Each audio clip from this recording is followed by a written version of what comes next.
이 시간 빛을 발하라는 제목으로 함께 말씀을 나누겠습니다.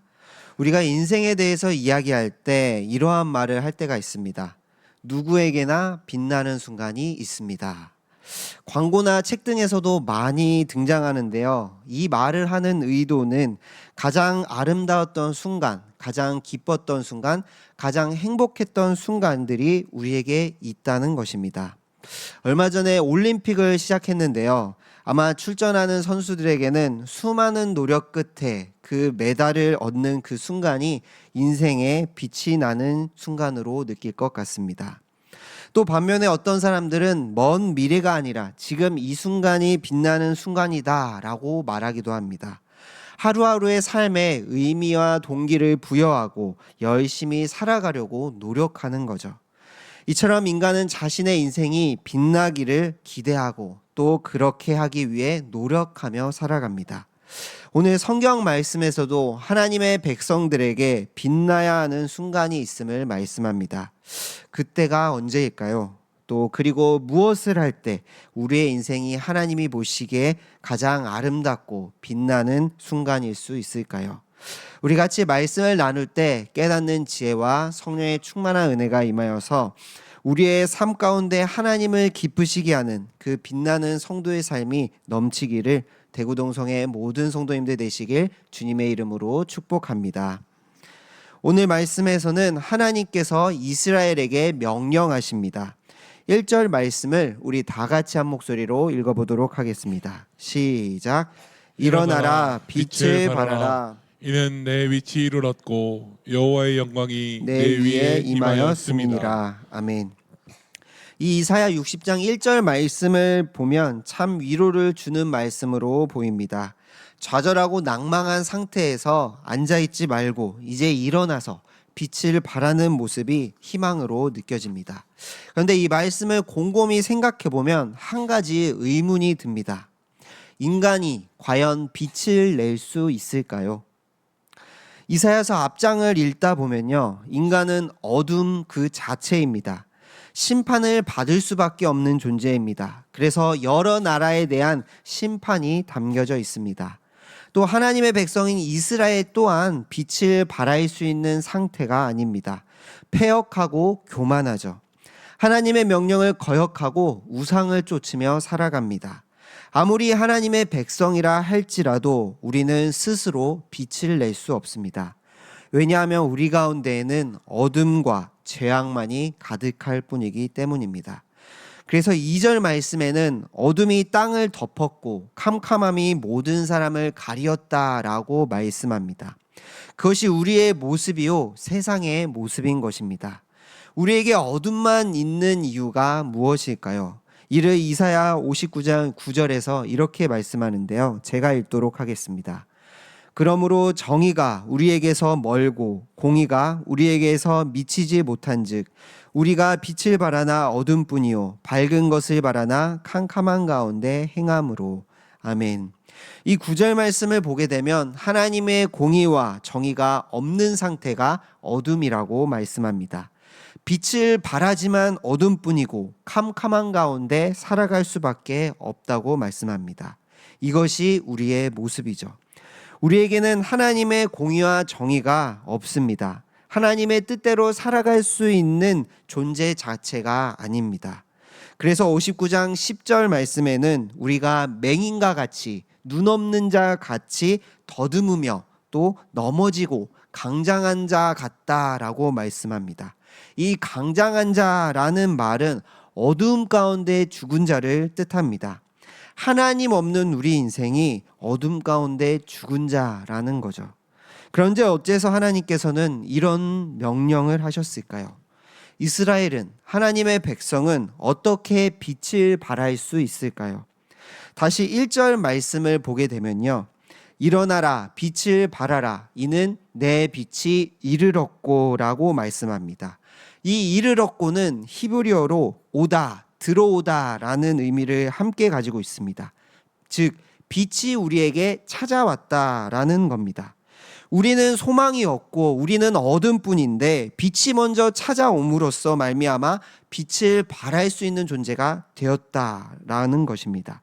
그렇다면 이 빛이 무엇일까요? 1절에 뒤에 이어서 말씀하면요, 여호와의 영광이 내 위에 임하였음이니라 라고 말씀합니다. 좌절하고 낭망한 이스라엘 백성들에게 하나님의 영광이 임하였기 때문에 그들이 빛을 발할 수 있는 존재가 되었다는 것입니다. 이 여호와의 영광이 임했다는 것을 3절까지 반복해서 강조하는 것을 우리가 알 수 있습니다. 우리에게 임한 이 여호와의 영광, 우리에게 임한 이 은혜가 무엇입니까? 이사야서 59장 2절 말씀을 보면 우리가 알 수 있습니다. 우리 같이 한번 59장 20절 말씀을 같이 읽어보겠습니다. 시작. 여호와의 말씀이니라. 구속자가 시온에 임하며 야곱의 자손 가운데에서 재갈을 떠나는 자에게 임하리라. 아멘. 구속자가 시온에 임한다라고 말씀합니다. 우리를 어둠 가운데서 구속해 주시는 분이 있다는 것입니다. 그분이 누구십니까? 바로 예수 그리스도이십니다. 예수님께서 우리를 구속해 주셨습니다. 우리의 어둠, 우리의 죄를 대신하여 값을 치르심으로 우리를 사셨습니다. 그로 말미암아 우리는 주님의 것이 되었죠. 그것이 큰 은혜요, 하나님의 계획하심이요, 하나님의 뜻이요, 하나님의 영광이라는 것입니다.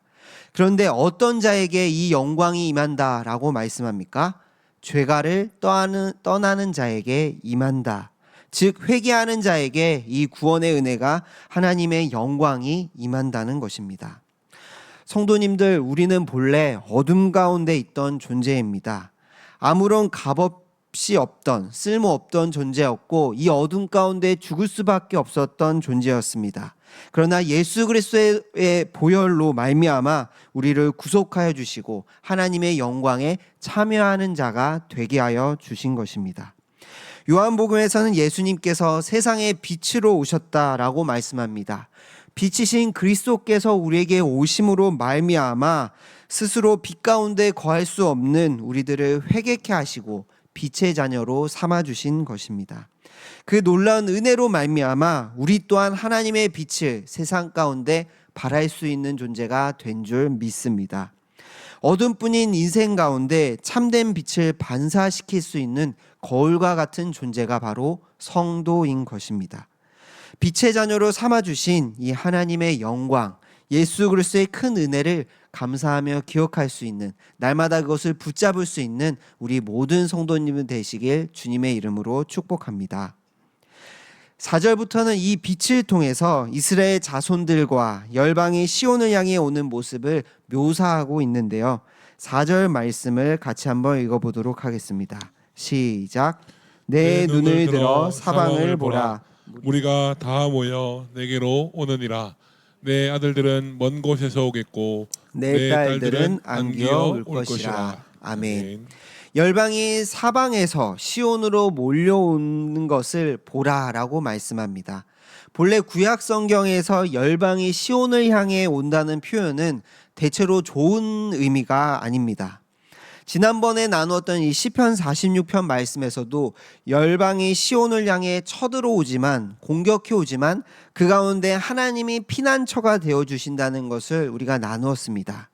이처럼 열방이 시온으로 모이는 것은 주로 이스라엘과 하나님께 싸움을 걸기 위해 오는 것이 대부분입니다. 그런데 오늘 말씀에서는 싸우러 오는 것이 아니라 여호와를 경배하고 그분의 백성이 되기 위해 오는 것입니다. 그런데 올 때 그냥 오지 않습니다. 5절 말씀인데요, 제가 읽도록 하겠습니다. 그때 내가 보고 기쁜 뜻을 내며 내 마음이 놀라고 또 화창하리니 이는 바다의 부가 내게로 돌아오며 이방 나라들의 재물이 내게로 옴이라. 아멘. 바다를 통해 이방 나라들의 재물들이 시온으로 몰려온다라고 말씀합니다. 6절에서도 보면 허다한 낙타, 미디안과 에바의 어린 낙타가 내 가운데 가득할 것이다 라고 말씀합니다. 신약자들은 당시 이 배를 타고 오는 자들을 페니키아 상인들로 염두에 두었고요.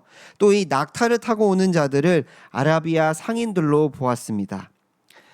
이 페니키아는 이스라엘의 북서쪽에 있고 이 아라비아는 남동쪽에 위치합니다. 그리고 이 두 부류의 상인들은 인도와 스바, 동아프리카 동아프리카 등 그 당시에 세상의 끝이라고 하는 곳들까지 돌아다니며 장사를 하던 자들이었습니다.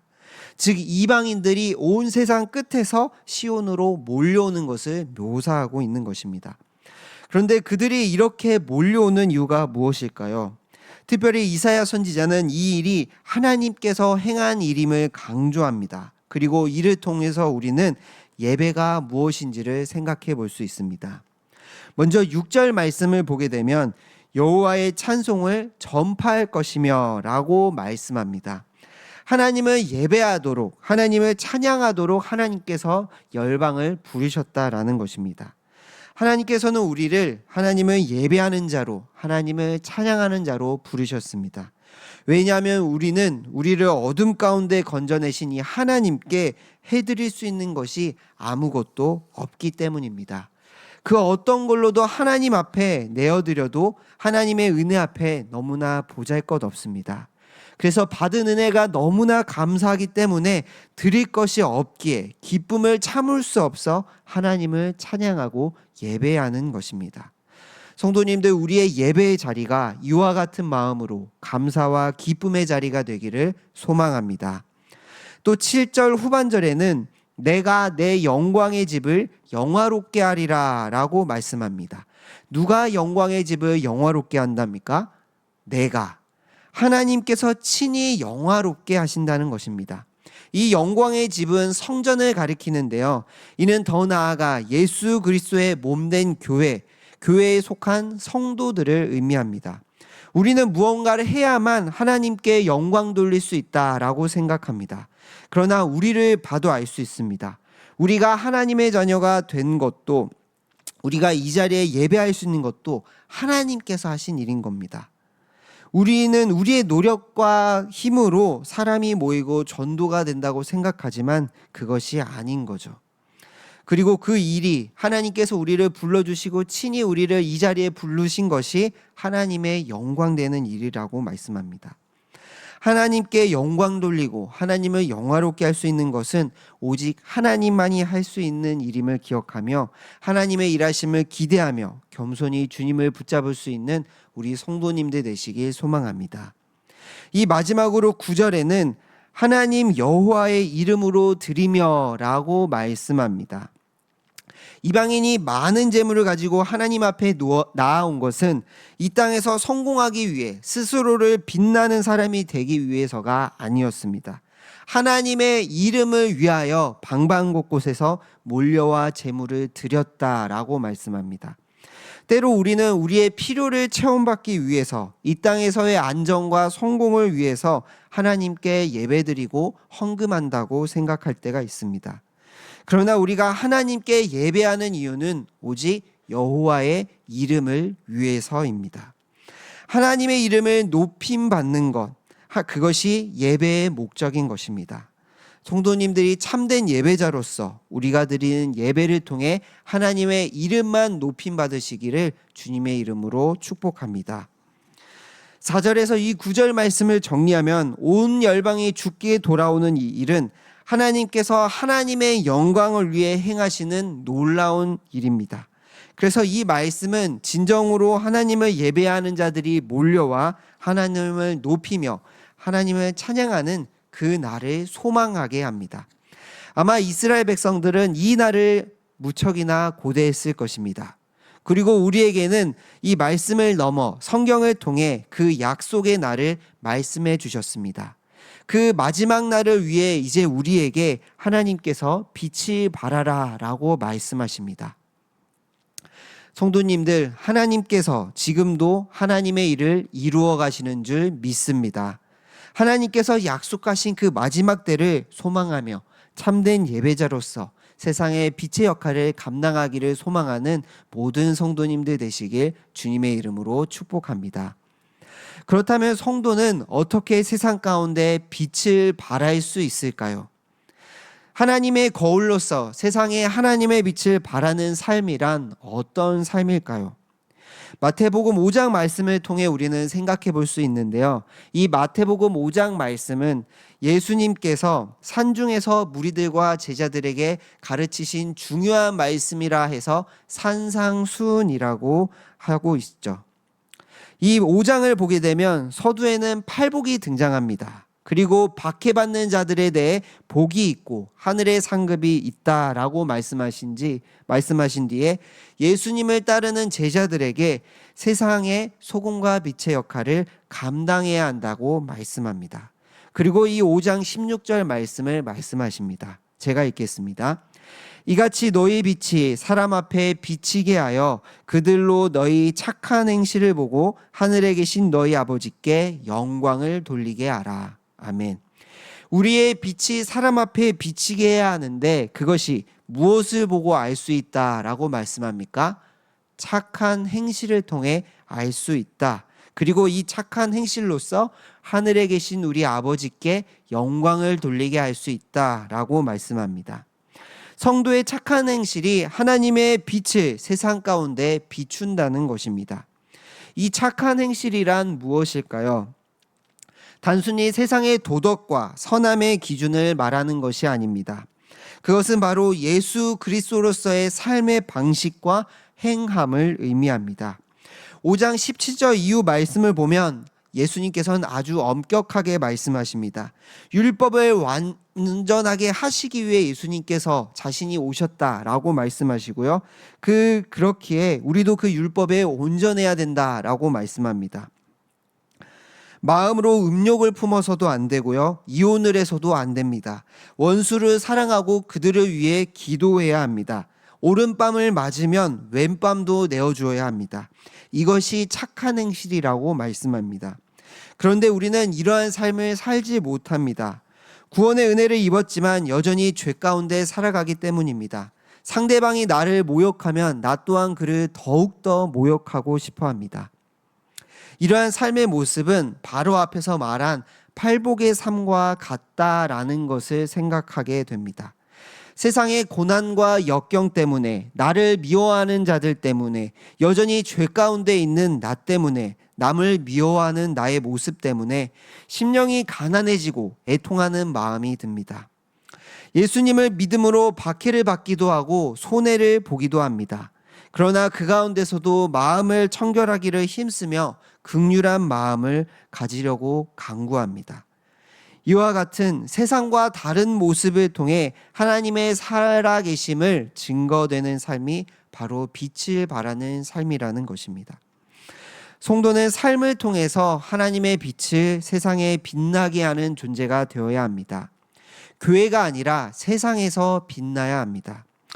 예전에 한 뉴스를 본 적이 있는데요. 코로나가 심했던 때에 감염을 예방하기 위해서 지하철 매표소 앞에 일회용 마스크를 천장을 배치하였는데 금방 동이 나는 기사 내용이었습니다.